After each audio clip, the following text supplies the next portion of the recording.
importar les qualificacions d'un examen, d'una prova, el primer que hem de fer és clicar a sobre de la mateixa prova. Aquí tenim informació del nombre d'alumnes que han fet l'examen. Busquem al bloc d'administració l'opció de resultats, cliquem i ja directament s'obren la pantalla i els quadres de diàleg per fer la importació. Primer de tot, triem el grup que ens interessi. Acte seguit, triem l'opció, per exemple, aquesta opció ja ens va bé, la primera que surt, que és usuaris matriculats que han fet intents de resoldre el qüestionari.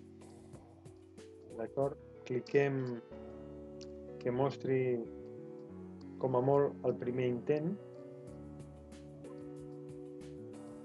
Aquesta opció ens indica, ens pregunta si volem importar també el resultat de cada una de les preguntes de l'examen. En principi no ens fa falta, però si volguéssim clicaríem que sí.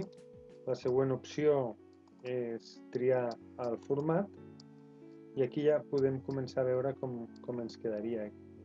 Alumne i dades de començament i finalització de l'examen, temps que ha trigat, etc. I la qualificació, per suposat. Descarreguem, portem l'arxiu, l'obrim. Quan ja tenim totes les dades en pantalla, únicament hem de triar les columnes que no ens fan falta, simplement les eliminem.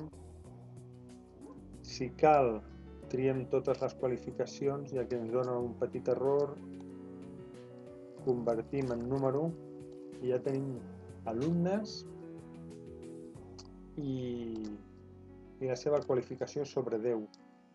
Llavors ja podem importar a la nostra llibreta de professor aquestes dades. Això és tot.